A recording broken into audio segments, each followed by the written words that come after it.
জুলাই আন্দোলনের সময় কোন থানায় কোন ম্যাজিস্ট্রেটের আন্ডারে ছিল, কতগুলো গুলি এখানে করা হয়েছে, সবগুলো নথিপত্র আমরা সংগ্রহ করতে পেরেছি।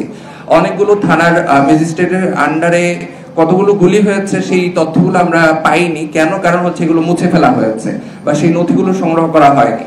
কিন্তু আমরা খুবই সেন্সিটিভ অনেকগুলো অ্যানালাইসিস বা হচ্ছে ইনফরমেশন আমরা এখানে সংগ্রহ করেছি। আমি সেগুলো পেশ করছি আপনাদের সামনে। আবার হচ্ছে সফট কপিটা দিয়ে দেওয়া হবে। জনাব উজ্জ্বল কুমার হালদার, বিজ্ঞ এক্সিকিউটিভ ম্যাজিস্ট্রেট, সিনিয়র সহকারী কমিশনার, জেলা প্রশাসকের কার্যালয়, ঢাকা। ওনার ফোন নাম্বার সহ এখানে দেওয়া আছে। ওনার সাথে ছিলেন 18 তারিখে ল্যান্স নাইক মুস্তফা এবং 7 রাউন্ড এসএমজি গুলির ছোড়া হয়েছে একটা রাইফেল থেকে সকাল 8টা থেকে দুপুর 1টার মধ্যে যাত্রাবাড়ি এলাকায়। এই ইনফরমেশনটা আমরা এখানে পেয়েছি। তারপরে প্রত্যেকটা এলাকা কয়টা থেকে কয়টার মধ্যে ওনারা অবস্থান করেছেন এই তালিকাগুলো এখানে আছে। দ্বিতীয়ত জনাব Amit Kumar Saha, executive magistrate, revenue deputy collector, জেলা প্রশাসকের কার্যালয়, ঢাকা। ফোন নাম্বার সহ দেওয়া আছে। 18 তারিখ সকাল 8টা থেকে 6টা রামপুরা এলাকায়, রাত 8টা থেকে সকাল 6টা, হ্যাঁ, রামপুরা এলাকায় 54 রাউন্ড এসএমজি একটা রাইফেল থেকে, আরেকটা রাইফেল থেকে 9 রাউন্ড এসএমজি, আরেকটা রাইফেল থেকে 90 রাউন্ড এসএমজি গুলি ছোড়া হয়েছে। সাথে ছিলেন সহকারী পরিচালক আব্দুল্লাহ আল মাসুম, সুবেদার আব্দুল্লাহ সালাম এবং হচ্ছে হাবিলদার মোজাম্মেল হক। মতিঝিল আরামবাগ এলাকায় ছিলেন জনাব শামসুজ্জাহান কনক, এক্সিকিউটিভ ম্যাজিস্ট্রেট, সিনিয়র সহকারী কমিশনার। এখানে ওনার ওই এলাকাতে অবস্থান করেছেন। ওই এলাকায় আমরা জানি নৃশংস হত্যাকাণ্ড পরিচালনা হয়েছে, কিন্তু রাইফেল থেকে কত গুলি ছোড়া হয়েছে সেই তথ্যটা আমরা পাইনি। জনাব Sunia Hossain Jisan, executive magistrate, senior সহকারী কমিশনার, জেলা প্রশাসকের কার্যালয়, ঢাকা। 19 তারিখে সকাল 8টা থেকে দুপুর 1টা পর্যন্ত রামপুরা টিভি ভবন এলাকায় বিভিন্ন রাইফেল থেকে অনেকগুলো গুলি ছোড়া হয়েছে। 26 রাউন্ড এসএমজি একটা রাইফেল থেকে, আরেকটা রাইফেল থেকে 8 রাউন্ড, 10 রাউন্ড, 3 রাউন্ড এসএমজি বিভিন্ন রাইফেল থেকে এভাবে গুলি ছোড়া হয়েছে। এই তথ্যগুলো আমরা পেয়েছি। সাথে ছিলেন সুবেদার রুহুল আমিন, নায়েক সুবেদার জায়েদ হোসেন, ইসলাম, হাবিলদার কামাল। সাথে আরো ছিলেন নায়েক দেলোয়ার হোসেন, নায়েক রেজাউল, নায়েক আলমগীর, লেন্স নায়েক মুস্তফা হাবিলদার, শফিকুল ইসলাম, নায়েক শেখ শহীদ আল মামুন। জনাব আফরিন জাহান, এক্সিকিউটিভ ম্যাজিস্ট্রেট, সিনিয়র সহকারী কমিশনার, জেলা প্রশাসকের কার্যালয়, ঢাকা। ফোন নাম্বার সহ এখানে দেওয়া আছে।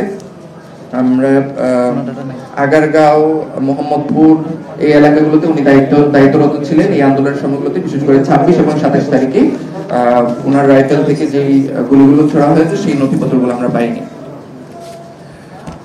জনাব Sharif Mohammad Helal Uddin, executive magistrate, senior সহকারী কমিশনার, জেলা প্রশাসকের কার্যালয়, ঢাকা। 19 তারিখে রামপুরা এলাকায় টিভি ভবন এলাকায় গুলি ছুড়েছেন। সাথে ছিলেন ল্যান্স নায়েক কামাল, সিপাহী সুহেল, সিপাহী আমিনুল, সিপাহী রাব্বি, সিপাহী Zahid, lance Naik Mainul Hasan, havildar Mohammad Mukaddis Hossain, Naik Faisal Gazi, lieutenant colonel Mohammad Redwanul Islam. Rifle থেকে 12 round RFL, 7 round RFL, 5 round RFL, এরকম ভাবে বিভিন্ন রাইফেল থেকে অনেকগুলো, 29 রাউন্ড এসএমজি, 17 রাউন্ড এসএমজি, বিভিন্ন রাইফেল থেকে এরকম গুলি ছোড়া হয়েছে। এই তথ্যগুলো আমরা সংগ্রহ করতে পেরেছি। জনাব অং মাচিং মারমা, এক্সিকিউটিভ ম্যাজিস্ট্রেট, সহকারী কমিশনার, জেলা প্রশাসকের কার্যালয়, ঢাকা। তারপরে জনাব সায়েদ ইমরান, প্রাক্তন এক্সিকিউটিভ ম্যাজিস্ট্রেট, সহকারী কমিশনার, জেলা প্রশাসকের কার্যালয়, ঢাকা। বর্তমানে তিনি ধনবাড়ি টাঙ্গাইলের এসিলেন হিসেবে কর্মরত আছেন। জনাব সায়েদ ইমরান বর্তমানে ধনবাড়ি টাঙ্গাইল এসিলেন হিসেবে কর্মরত আছেন। আর আন্দোলনের সময় 18 তারিখে উনি রামপুরা টিভি ভবন এলাকায় ছিলেন। ওনার নেতৃত্বে ওনার সাথে ছিলেন subedar Ruhul Amin, Naik subedar Jawad, havildar Shafiqul, havildar Kamal, Naik Rezaul, Naik Abu Bakar, lance Naik Ilzon, lance Naik Alamin, lance Naik Ashraful, lance Naik Abel, lance Naik Kamal, সিপাহী হামিদুল। বিভিন্ন রাইফেল থেকে 32 রাউন্ড, 30 রাউন্ড, 7 রাউন্ড এরকম করে 90 রাউন্ড পর্যন্ত একটা রাইফেল থেকে গুলি ছোড়া হয়েছে রামপুরা টিভি ভবন এলাকায় 18 তারিখ দুপুর 1টা থেকে রাত 8টা পর্যন্ত এই তথ্য সংগ্রহ করা হয়েছে। জনাব সাদিয়া আক্তার বর্তমানে নারায়ণগঞ্জ সদরের এসিলেন্ট হিসেবে কর্মরত আছেন। আন্দোলনের সময় উনি ছিলেন এক্সিকিউটিভ ম্যাজিস্ট্রেট সহকারী কমিশনার জেলা প্রশাসকের কার্যালয় ঢাকা।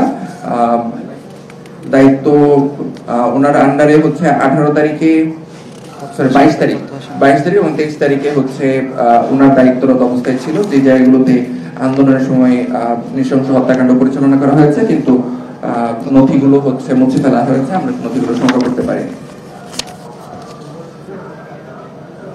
জনাব মাহমুদুল হাসান রাসেল, এক্সিকিউটিভ ম্যাজিস্ট্রেট সহকারী কমিশনার ভূমি, মোহাম্মদপুর এলাকায় উনি দায়িত্বরত ছিলেন, এখানে আমরা নথি সংগ্রহ করতে পারিনি। তারপরে জনাব মোহাম্মদ জাকির হোসেন, এক্সিকিউটিভ ম্যাজিস্ট্রেট সহকারী কমিশনার ধানমন্ডি রাজস্ব ঢাকা, সাবেক জনপ্রশাসন মন্ত্রী ফরহাদ হোসেনের রিলেটিভ, ছাত্রলীগ নেতা, বর্তমান ডেমরার এসিলেন্ট হিসেবে কর্মরত আছেন। আপনারা চিন্তা করতে পারলে মানে দেখলেই চিন্তা করতে পারবেন, ছাত্রলীগ নেতা হিসেবে ভূমিকায় ছিলেন, ডেমরার এসিলেন্ট হিসেবে রানিং কর্মরত আছেন এখনো পর্যন্ত, সাবেক জনপ্রশাসন মন্ত্রী ফরহাদ হোসেনের রিলেটিভ, নাম হচ্ছে জনাব জাকির হোসেন, এক্সিকিউটিভ ম্যাজিস্ট্রেট সহকারী কমিশনার। 19 তারিখে সকাল 8টা থেকে দুপুর 1টা পর্যন্ত রামপুরা টিভি ভবন এলাকায় ওনার নেতৃত্বে গুলি ছোড়া হয়। ওনার সাথে ছিলেন লেন্স নায়ক মিল্টন, লেন্স নায়ক ওয়াজেদ, লেন্স নায়ক জাহিদ, লেন্স নায়ক আলামিন, লেন্স নায়ক কামরুজ্জামান, লেন্স নায়ক রাইসুল, হাবিলদার লিয়াকত আলী, সুবেদার ফরহাদ হোসেন, নায়ক সুবেদার জিয়াউল হক। বিভিন্ন রাইফেল থেকে 18 রাউন্ড, 9 রাউন্ড, 20 রাউন্ড, 49 রাউন্ড করে 2টা রাইফেল থেকে, তারপর 77 রাউন্ড, এরকম করে এসএমজি বিভিন্ন পরিমাণের গুলি এখান থেকে ছোড়া হয়েছে।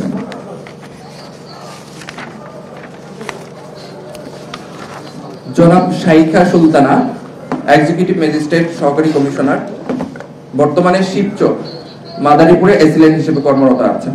জনাব শাইখা সুলতানা শিবচরে কর্মরত আছেন এখন এসিলেন্ট হিসেবে। 22 তারিখ 26 তারিখ ওনার যেই দায়িত্বে ছিলেন ঢাকা জেলা মহানগর এলাকায় এবং সায়েদাবাদ এলাকায়, যে জায়গাগুলোতে গুলি ছোড়া হয়েছে, এই জায়গায় ওনার দায়িত্বে এই জায়গাগুলো ছিল। আমরা এখানে গুলির রাইফেল থেকে কত ছোড়া হয়েছে এই তথ্যটা সংগ্রহ করতে পারিনি। এই ছিল হচ্ছে ম্যাজিস্ট্রেটদের আন্ডারে যে জায়গাগুলো ছিল এবং যে গুলিগুলো ছোড়া হয়েছে, যে তথ্যগুলো আমরা সংগ্রহ করতে পেরেছি, সে তার একটা সংক্ষিপ্ত তালিকা। আমাদের কাজ এখনো পর্যন্ত চলমান আছে এবং এটা আমরা চলমান রাখবো।